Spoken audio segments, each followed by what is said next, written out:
This is a free podcast from the BBC. For more information, you can go to our website, bbc.co.uk/Radio 2. I will find you well and in appropriate Christmassy spirit. Very good. I know I speak Sarah Kennedy. She's tinselled up to her elbows. And if it comes to that, so is deadly Evelyn Bowles and I and old Barrel Anns and Joe. We're ready for the frolics. Hey, Logan. Pardon? Ponty Preed. Stop upsetting my cat, Marmite. When Sarah Kennedy, yes, what an appalling thing to do, played the floral dance, your version, earlier this morning, Marmite left the kitchen immediately, where she'd been sitting quietly with her tail flicking, as if she'd just seen a dog to terrorise. She likes Bruce Springsteen, but I think she'd been disturbed by your wailing. No way to start the week. She's true to her name, and is a love it or hate it cat. Best wishes for Christmas. Well, that's a little bit late, Pontypridd. After having heard news of your musically critical cat, as if she knew anything. And Jan, well, I was looking forward to Christmas, until I read some of the warnings. No. What are we in peril of now? From one police authority, don't put presents under the tree. Thieves may see them and break in. If you manage to open your gifts without them being stolen first, don't put the wrapping paper out with the rubbish. Thieves may spot that and realise there may be presents in the house. These are shrewd thieves, these. And be wary of carol singers. They might be crooks. And don't eat too much, because you might get indigestion and damage the environment. And do try and have a good time. There's plenty of killjoys out there who'll hope that you won't. And Jean Cooper of Bletchley, Milton Keynes, bless him. Snug-fitting dentures. Yes, Andrew Motion's poem about snug-fitting dentures. Ask the poet laureate where he got his. I've lost 2 stones since I got mine. I can't eat with them in. You're a very lucky woman. You'll live to a ripe old age.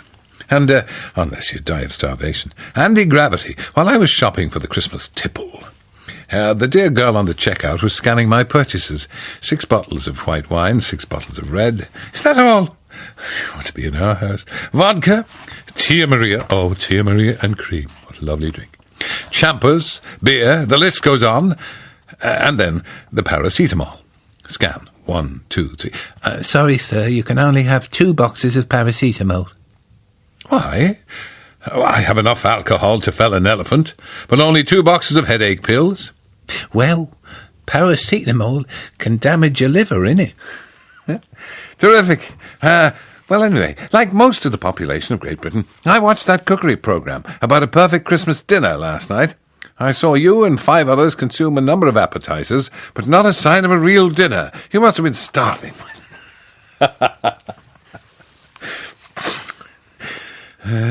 I'm just listening online in Shanghai. Oh, great heavens, Martin McSherry. What are you doing in Shanghai? What are you doing here, Cully? I just wanted to let you know the show is well and truly global. Well, that's heartening, Martin. And I have no idea what time it is in Shanghai. It's probably the middle of the night. I'll be black and blighty tomorrow. No, but it's no use talking to you, Martin. You're probably in mid-air. Punchlines? We're not bothering with jokes this year. We're just... Probably in the new year we'll tell a joke, but it's only punchlines. This is from Ian McQueen in Castle Douglas. Not Kirk Douglas, no, Castle Douglas. I see you keep a bee. Why the long face? Oh, no, that's not the punchline. No, I'm trying to break a bar of chocolate in my hip pocket. Dame Alan Neagle of Harry Stoneham House. Somerset. Dear Billy Connolly, so Parkinson, the grizzled Yorkshire Grinch, has hung up his trilby, never alas to be the Frank Sinatra of the Dales. Oh, it was a long wave, wasn't it? When are you foxtrot Oscaring, by the way? Old Yorkie Bard only got a couple of years on you. Thank you very much, Jerry. Had you nothing else to watch last night except Heston Blumenthal's Bloomin' Christmas dinner? The only Christmas dinner you'll ever see where the recipients of the feast are seated there, frozen to death in overcoats. After seeing the Togmeister and chums, they're no chums of mine, tucking into seasonal fare on TV last night, says Sonia Shue, I thought I'd treat myself to the same at Heston Services, featured in the programme. Nothing like it. What a swizz. Only the all-day breakfast came near to the meal on the box. Own up, BBC. Is this another Blue Peter scandal? Yeah, I think Radio 2 needs to get into the papers. Is there any record at all that we can censor? I'm sure there's something offensive that we could, by way of getting Radio 2 into the headlines. After the success... Oh, Heston is writing. Heston Blumenach is writing. After the success of my Christmas programme last night, I'm planning something extra special for next year. I intend to serve what for me will be the most way-out meal ever. Oh, come on, Heston, let's hear. Prawn cocktail. That's prawns with Mari Rose sauce. Roast turkey and stuffing with all the trimmings, chipolatas, sprouts, gravy, Christmas pudding, coffee, and after-aid mince. I start my quest in January, and by next December I hope to have visited at least one of each main supermarket to source the perfect ingredients for this truly mind-blowing meal. Additionally, I'll be visiting the gas showrooms to purchase a cooker to cook all the food in. Have you ever seen anything like that man's equipment? And, good morning, Chuffer Dandridge, Shakespearean actor manager. I suppose looking forward to Christmas. Still available for panto. Isn't it curious how a crown really suits some people? Didn't they let you keep it? Ah, that will be Heston Blumenthal's Christmas Blumenall. And I saw you dining al fresco with that scientist, chap, Western Supermare last night, with a selection of out-of-work actors. Yes, we were all resting, like yourself, Chuffer. Was it a reunion of people who'd been killed in Midsummer Murders? You seem to be having a good time. Anyone mention owing me a white fiver? Can I give you a word of advice about yesterday's show? You mentioned Lynn in a beige uniform. Warn me if you're going to do that again. A chap can only stand so much excitement early in the morning. I know, Chuffer. Can you imagine how I feel? That Heston Blumenthal, just the other week, asked us all for Christmas dinner. What a bloomin' cheek. He forgot the bloomin' prawns, all pink and bloomin' mayonnaise. He forgot the bloomin' turkey with its bloomin' burnt old glaze. He forgot to cook the carrots and those bloomin' awful sprouts. He forgot the bloomin' Christmas pud and the sauce that gives you gout. He forgot the bloomin' stuffin'. But you know, I'm really glad, 'cause it's the finest bloomin' meal I've ever bloomin' had. Well, actually, Tim Gustard, it was. I think I put it well. Extraordinary. Quite bizarre, certainly. Wonderful Heston. So many months, weeks, hours and days, milking reindeer, eating reindeer's liver up there in Russia, Siberia. But he forgot. He forgot to put the sprouts on to cook in April. Yes, they were conspicuous by their absence. How could you? How could I what? Tansy. How could you, after all that incredible food and amazing courses, how could you pick a fight with poor old Heston Bloomin' Wonderful and bop him on the nose? Well, you know, Stan Palbum, who's in Everest View, so it must be fairly parky up there, tit hills above Huddersfield. You were deriding Capello about his intention to learn English in a month. No, I'm not. Nobody's deriding Capello. We have given him a couple of years, then everybody will be deriding him. No, at the moment he comes in trailing clouds of glory. Well, stop laughing. I've been asked by the Football Association, Stan, to help Capello speak English. I've already put together some phrases to help him on his way. I think this is all he will need, and I think I agree with you, Stan. Oh dear, back to 4-4-2 then. Never mind, there's still the second half. It would have went in anyway. We was never going to win with that referee. We was robbed. I have never met Ulrika Johnson in my life. The board has the full confidence in me and my team. I will not resign. How much is a single ticket to Milan, please? Have yourself a merry little Christmas. Yes, I know Ken's on next, but look, make the best of it.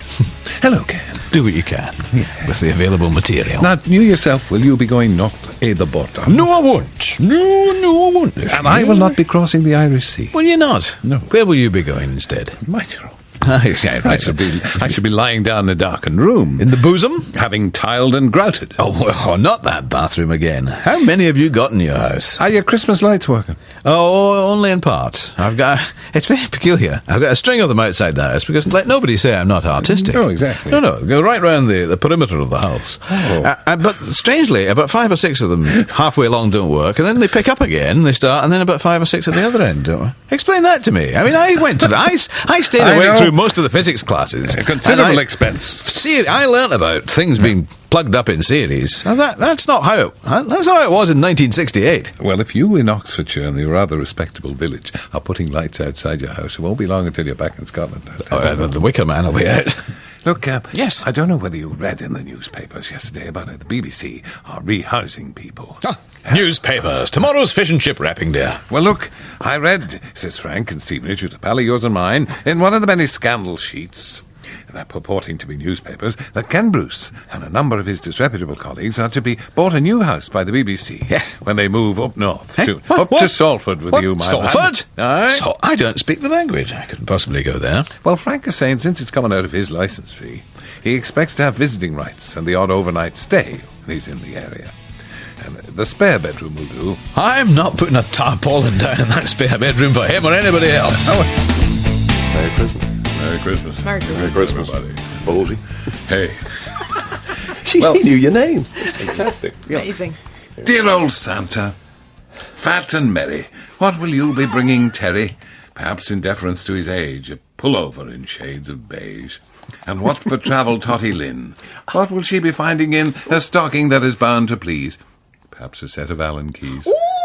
And Deadly, overacting again. Overacting. You are not playing in our panto at Christmas morning. Not with Please. noises like that. Not with that. No. Ridiculous No, noise. no, that no. is. You just have to pull back, love. Pull back. Yeah, do it again. And Deadly, what will he be getting? Perhaps a ham, all wrapped in netting, or a crate of Pinot Grigio to help his festive juices flow. Boggy in his festive packet. Oh no. Could let a purple velvet jacket, or perhaps some brasso for his boat, to keep it shipshape and afloat. He's polishing it. And as for Fran, what could she need to keep her Christmas up to speed? Already she's got many a fan, though really she could use a man. Katie Mallet. I'm sure we can find one somewhere. Bound to be one hanging about. Where'd you find one of those at this time in the morning? Yeah, here's a joke, a Christmas joke. Oh, yes. Opening the crackers early. Why is Christmas just like any other day in the office? I don't know why it's going to be in the office. You end up doing all the work, and a fat guy in the suit gets all the credit. What homey old taut-tongued theatricals is Chuffer? It's Chuffer Hurrah! Day. I was thrilled to hear your 30-second theatre rendition of A Christmas Carol yesterday. It was Yes. taut and to the point. Your Scrooge combined the best of Fred Emney and Sir Donald Wolfett. Soup of the day and a shepherd's pie. And Fred Emney, I remember Fred. I myself shall have the smoked salmon and the lobster. And Deadly's ghostly tones were just freaky. Yes, thank freaky. you, Chuffer. Yeah, thank you. That's the latest youth slang for smashing, isn't it? Matt D'Angelo, yes. Yeah. He's Good got a luck high this jump. weekend, Matt. Good luck. Is he ever going to get his? Good luck. But who provided the plaintive, piping tones of Tiny Tim? Was it Orville the Duck? Thanks. Thanks, Chuff. Yeah. Do your Allen keys thing. Do that again. That's very good. Oh, come on. All right, then. You shall have a part, my dear. I'm not sure which part. Wheelston Winterlights. Dear Mr. Dovecote. Oh. Mr. A. Wright Medler says, judges have now assessed your illuminated Christmas tableau.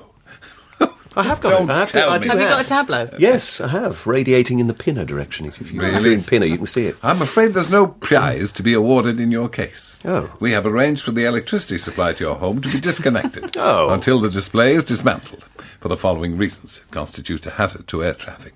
Several reports of jumbo jets attempting to land in the high street have already been received. When your display is illuminated, the domestic power supply in London is adversely affected, leading to blackouts in the West End. On matters of overall taste, the judging committee felt that the 10-foot figures of Homer and Marge Simpson had wrong no real place in a Christmas It's scene. seasonal. It's the very spirit of Christmas, isn't it? Yes, The I would have thought Simpsons. so. Ditto Snow White and the Seven Dwarfs. Now, I think that's high-handed. Well, Yeah, but that's some of them. Snow They're not quite. White. You've got not, all of not them. as dwarf as they should be. No, that's true. So I couldn't get dwarfs, but you know. Are there many people in your rather What? Downmarket area. Are there many people with lights on the front? All of over house? some of them Really? have got all over the house. Really? Just, you can barely see the traffic lights because the power is all going into these lights. My television picture is reduced to half size because these people are all over the house. Can What's you hear that the all hum about? of the electricity? Years ago, when I was in America, one of the first They let you in. founding fathers.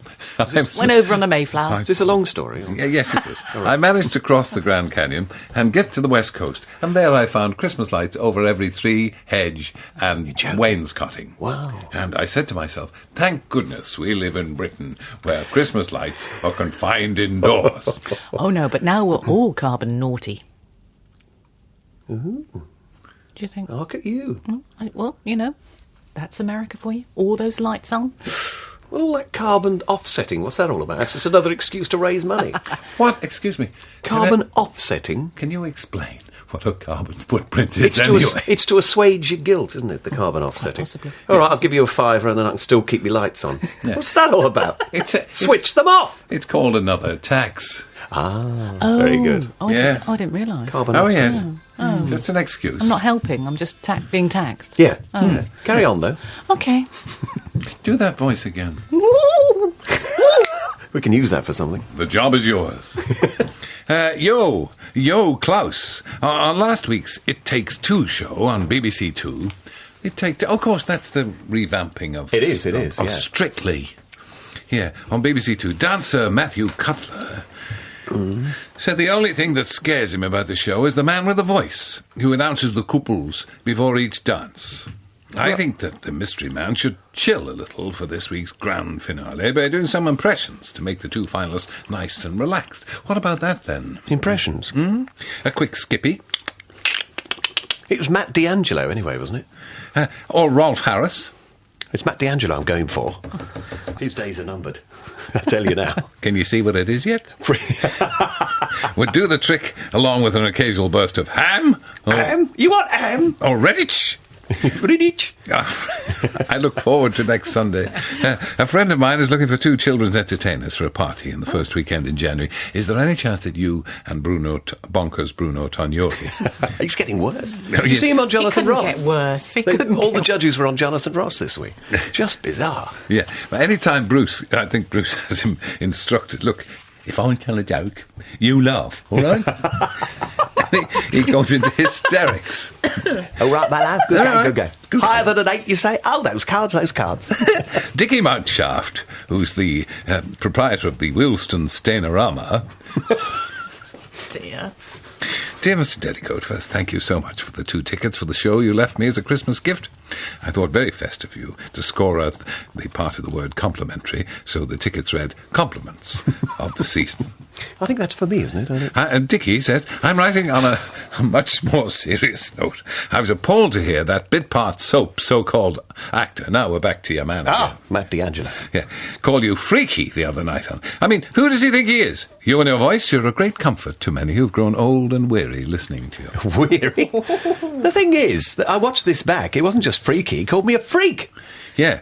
And You could take him. You could take him. You could He's take calling him. me a freak. He should talk. He's banged up in jail. Yeah. How'd he get out to dance? I don't know. Just because he's young, fit and good-looking. Hey? Who, Deadly? Of course I have. No, Matt D'Angelo. With a winsome smile and a hairy chest, that's definitely you. Winsome smile. Win some, lose some. Yeah. Oh, look, we have a little play, which I think we should Should we do that? Yes, well, it's a Christmas carol. It's a mini play, and it has the absolute benefit of brevity. Okay. Now, in the part of Scrooge is my good self. The freaky voice of Christmas Past. And Tiny Tim. Hello. Let's see. Bah! Humbug! Get lost, world! I am the freaky voice of Christmas Past. Ooh. I'll be good. God help us, everyone. I told you it was short. Oh, look.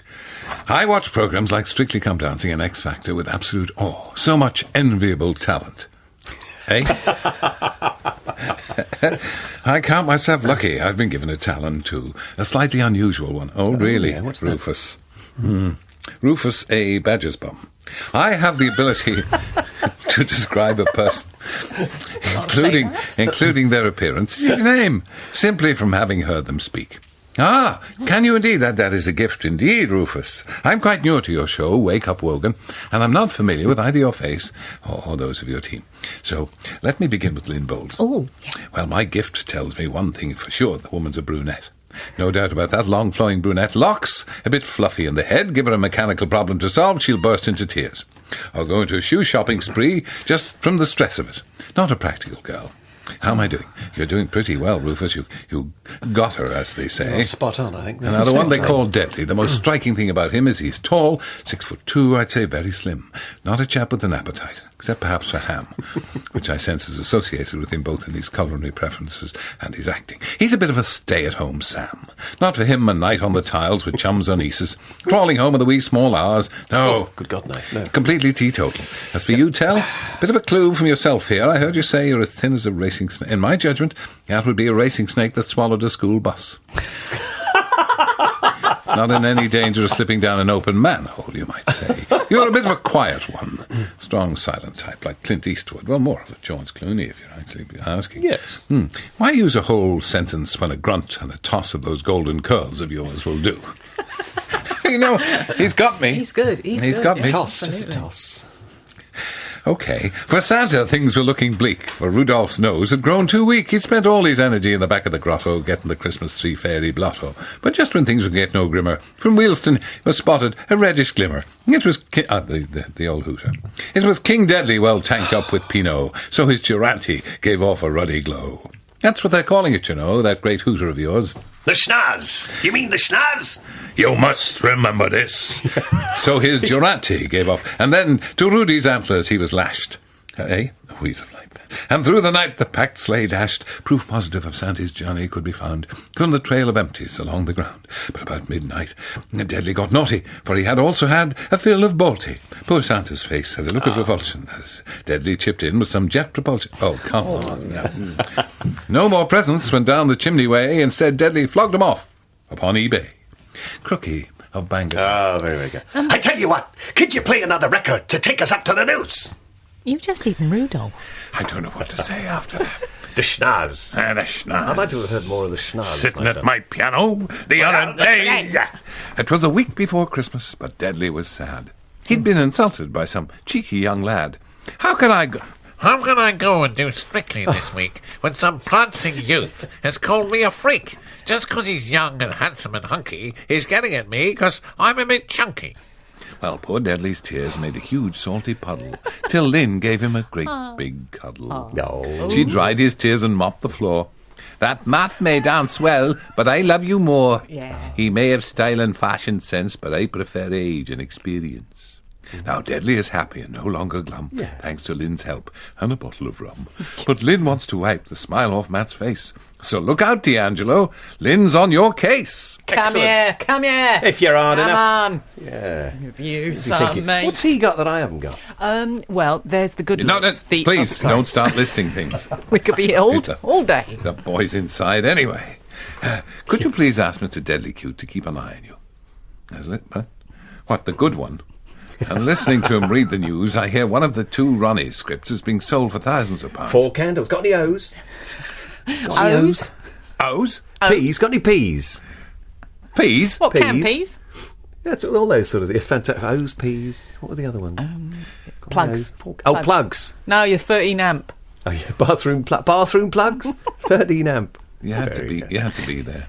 Oh, So, well, yeah, I mean, obviously. could he let us know if you start selling your scripts? Scripts? Finely honed. You know what? If there was a script, we'd be good. Don't you be so silly. Who told you No, that? it's fair enough. No, we'd still be Talk about rubbish. self-delusion.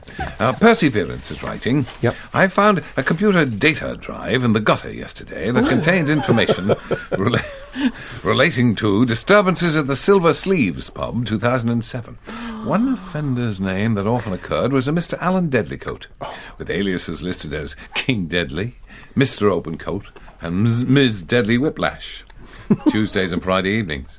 One entry referred to Ms. Deadly Whiplash, who was dressed in a tight-fitting size 22 full pantomime dame outfit, smelling strongly of Pinot paraffin, and been very unsteady on his or her pins and the size 13 stilettos, insisting to the police officers that she was in a pantomime.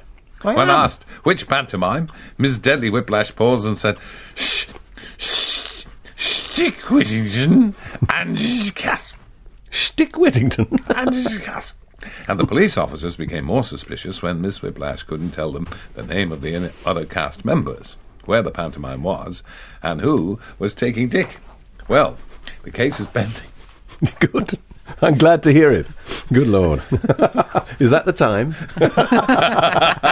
End of career? But I anyway. think so. Oh, never mind, eh? It's Christmas. It is. And, you know, we can always ban it. Well, we will ban some old record, and then we'll get our names in the papers. Exactly. Bit of publicity, doesn't I don't think it? we'll ever get in the papers again. Darling Alan, time to get the Christmas specials underway at the Tan and Touch-Up Emporium. The extra 50,000 you gave us after getting out early with Northern Rock means we can have real treats this year. I've planned a Christmas experience. First, Go on. Oh no. a turkey trot.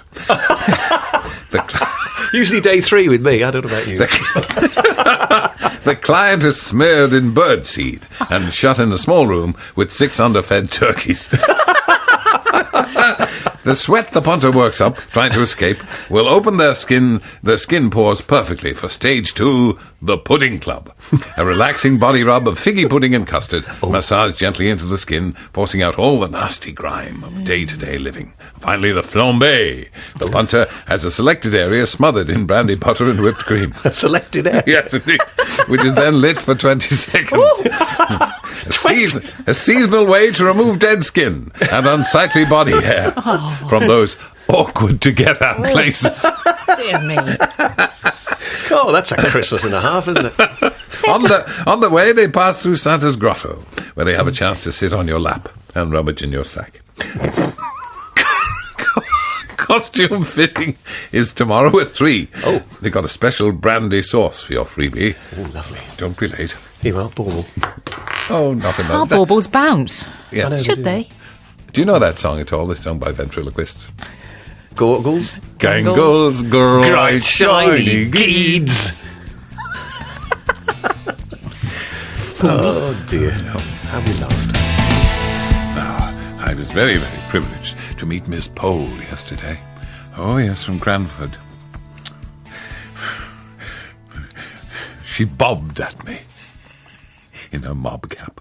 Well, when Cranford finished on Sunday, a lot of questions were left unanswered. How true that is, Roger. Roger Grayson says, after extensive research, I can fill in some of the missing details. Oh, good, this is great. So you mean maybe there'll be another series. Miss Matty invented the highly successful non-residual tea bag and eventually sold the tea business, lock, stock and caddy, to Twinings. Her brother Peter married his childhood sweetheart, Miss Pole, and with his knowledge of Indian cuisine, they opened the Cranford Curry and Kebab House, free delivery within the parish boundary. Mary Smith married Dr. Marshland and set up a small optician's practice, which grew rapidly, and they sold out to Specsavers. Dr. Harrison and Sophie were happily married, but he gave up his practice to become a cutsman for his son Audrey, an up-and-coming professional boxer. Young Harry Gregson was bullied unmercifully at public school, packed in full-time education, and opened an establishment in Venice. Harry's bar. And Lady Ludlow refused to sell any of her land to the railway company, who decided to tunnel all the way, hit bedrock, and went bankrupt. Lady Ludlow converted the estate to a theme park, and her son Septimus was named as a sleeping partner, but never returned from Italy. And Jessie Brown and Major Gordon formed a musical duet and carved out a successful career in show business under their stage names of Anne Ziegler and Webster Booth. Jem Hearn and Martha built up a highly successful undertaking business under the catchy name of Coffins R Us. Well, that ties up all the loose ends. Farmer. Good morning, Farmer. I see the BBC. No, Radio 1 got its name in the news yesterday. Some Egypt trying to censor the Pogue's fairy tale of New York because of a word that might be offensive to some people. Which, indeed, it might be. But just an old song, you know, as Shane McGowan says. May I suggest, says Too Young to Be a Tog, now age 61, the banning of the words in that offensive record, The Floral Dance, recorded by some Egypt. Can't think of his name at the moment. He obviously never made it in the profession. But yeah, you see, that's how to get your name in the paper. I hope they continue to look for other sensitive Christmas material to ban, says the farmer. I start with the list with White Christmas, obviously offensive to non-whites. Have yourself a merry little Christmas, obviously encouragement to the middle classes and the middle-aged to drink too much alcohol. And the health police will be offended. We had one of them on the news. Walking in the air is offensive to disabled listeners and probably contravenes the disability access regulations, and Christmas itself is offensive to all non-Christians, so ban that as well. Probably best to go straight from autumn to spring and miss out all the seasonal goodwill. Yes, we've all gone a little bit too far down the road of health and safety and transparency and compliance. And I'm glad to say we've got a very special guest in Pause for Thought this morning. The Archbishop of Canterbury himself, the Most Reverend Dr. Rowan Williams. Well, give us your thoughts for Christmas. Oh, thank you. We sing quite a bit about tidings of comfort and joy at this time of year. But it would be a pity if we felt Christmas ought to be a time when we turned our faces away from uncomfortable things in our society. It ought surely to be a time when we summon up a bit of courage to confront some of the big issues. Just because it's a time when we're more conscious than ever of the good things that have been given to us, the material good things to celebrate with, and, of course, if you're a Christian, the biggest gift of all, the birth of Jesus. But I mention this because I hope people read in the news this week about a recent survey showing we've got 130,000 homeless children in the UK. Now, all right, this doesn't mean there are 130,000 children literally on the streets every night, though there are enough youngsters sleeping rough to cause us some concern. The Children's Society found children as young as 8 who've run away and been on the streets for 2 weeks, and they estimate that on top of the 130,000 homeless, there are 100,000 children who run away from home every year. But a lot of the problem is about children who don't have the security of a proper home.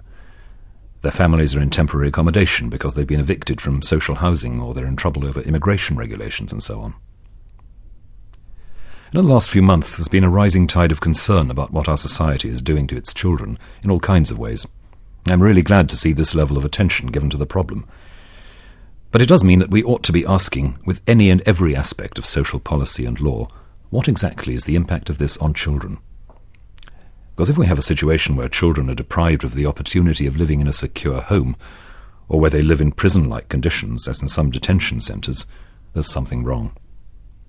So, one way of marking Christmas just might be to ask around a bit about homelessness in your area, and especially about homeless children and young people. The Christmas story is about a child born away from a proper home, whose family end up as refugees. And that child was literally the most precious thing in the world. But every child is precious. We all know that. So we can start thinking how we can raise other people's awareness and maybe do something to help, perhaps by supporting Shelter, or the Runaway Helpline, or Childline. So I hope everyone will have a wonderfully happy Christmas, but let it stir us up to make a few others happy too. Well done. Very, very nicely done. Thank you. Thank you. That's the Most Reverend Dr. Rowan Williams, Archbishop of Canterbury. So glad that you found the time to come in and see us. Always a pleasure. Because I'm afraid you're off on winged feet now. More to do, I'm afraid. Sermons to write. And Canterbury. And Canterbury. Happy Christmas. And to you. Woo! Thank you, Roger. Now, no need for that. Oh, don't! It started! And it's the season of goodwill. Put the turkey down. Tiger Lily Rosewater of Honeysuckle House, North Somerset. Dear World Leader, I'm so relieved the Japanese are reconsidering their stance over killing beautiful, magnificent humpback whales. My husband, Dilbert Oystercatcher, and myself, preparing to canoe to Antarctica to form a human shield in front of the disgusting whalers, and we've told all our friends. Now all we have to do is hide for a year and cop for the insurance. It's in such bad taste. I'm going to play a piece of music because I think we may need to just readjust our snorts. Oh, shut up. Now then, as you know, the great and good Canon Roger Royal is with us, and we have a couple of tributes to you. A pause for thought at Christmas time comes from Roger Royal, a kind of fetid, wasted Santa Claus who's just slightly off the boil. You didn't come here to be insulted, No, I did you? didn't. Get Season that of at home. goodwill. But never mind, he's full of joy and best of Christmas cheer. So season's greetings to the dear old fool and a happy bright New Year. Isn't that nice? Who was that? At the end, Gordon Venyard of Amble, Northumberland. Just file it for you. Oh, Northumberland, that's a nice part of the world. It's Yes, cold up there. I imagine it will be deep and crisp and even Even, there. yeah. And Frank, who spots things and listens carefully to Radio 2, which is a sign of lunacy, of course. I understand that Roger the Dodger Royal is spending some time at Christmas with Sarah Kennedy. Yes, I am. Yes. I expect you'll be doing the cooking. No, she's a very good cook. Don't forget to take the top sprout. level off the sprouts. Hey. You should never cook them. Take the first, Yes, I skin will. off. Oh, I do my own sprouts. Oh, do you? Yes. Yeah, you can't trust her with the sprouts. No, you can't. Did you know that the radiator in your room is broken? Yes, I did. But she's got me an electric blanket because my body might get cold. I see. But I would still bring some very warm nightshirts with you. For goodness sake. Sounds wonderful. Can I come? Yes, why not? Happy Christmas. Happy Christmas. Quiet, I said. Yes, you did. Well, we were obviously listening to the Now, in just a scant few moments, the full cast have assembled for Dragon's Den. In the role of Deborah Meaden will be the lovely... Doesn't recognise herself. It'll be Lynn Bowles. Oh, me. In the part of Terry Wogan will be my good self. And Theo Paphitis will be played... Hello, Terry. How are you, darling? That's it. And also in the role of James Caan. Yes, I think I'm James Caan. He doesn't sound like that at all. Perfectly nice man who talks normally. And Duncan Ballantyne. A very good morning to you.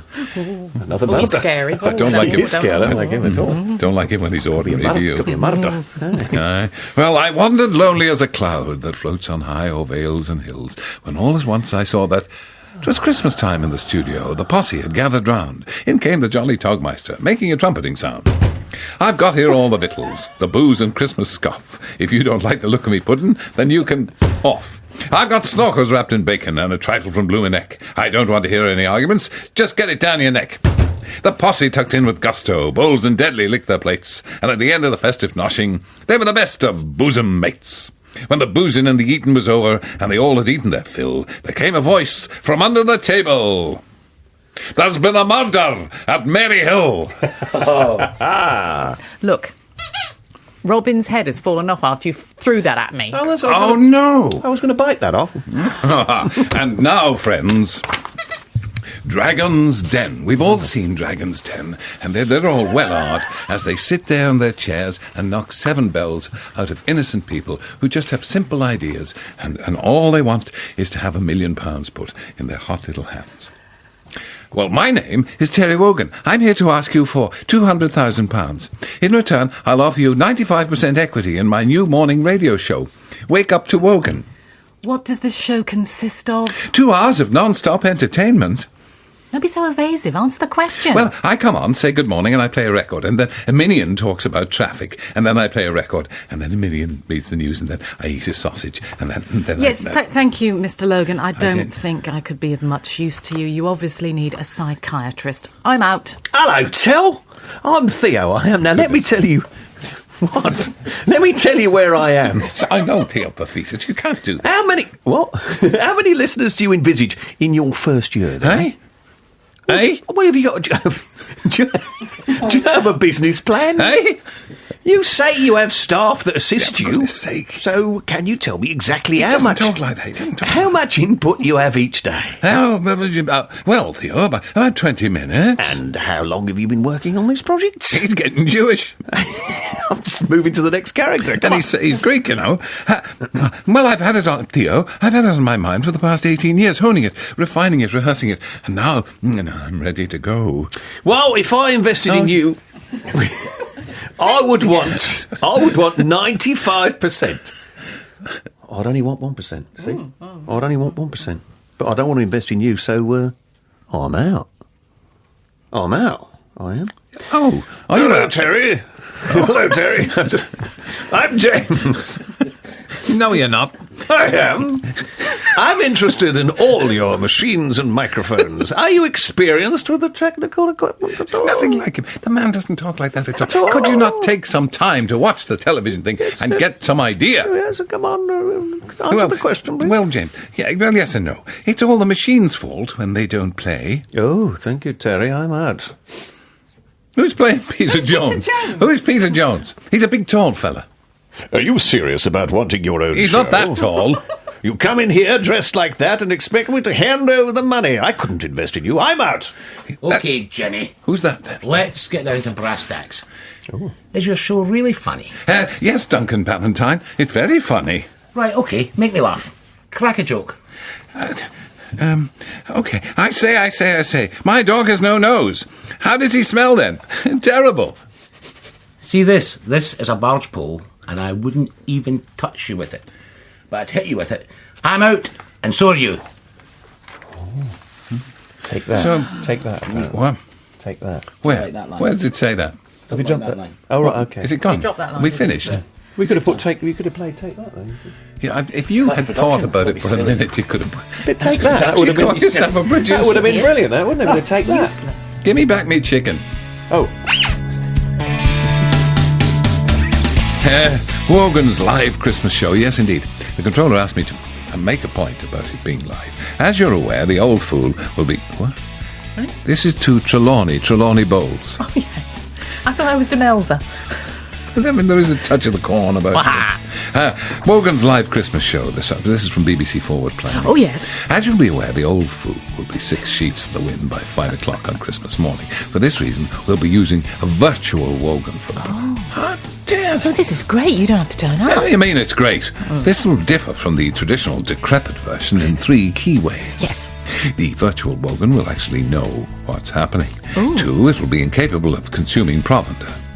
Consider anything still lying around as your Christmas lunch. Lovely. Oh, there's an added incentive Extras. for you. You will be expected to bring your traffic bulletins on time and without interruption. Oh. And now we'll see how good you are. No, but if you know what you're doing, we're in real difficulty. But beware, the groping, slobbering dedicoat in the corner is real. Oh. Before you go, could you leave 4 cushions on the DJ's seat to allow the temporary help to actually see over the desk? That's a foul and contemptible calumny on Richard Hammond. This was a podcast from BBC Radio 2. Don't forget you can also download free podcasts for Steve Wright, Russell Brand and Chris Evans. Get more information now at bbc.co.uk/radio2. Ho, ho, ho! Wake up to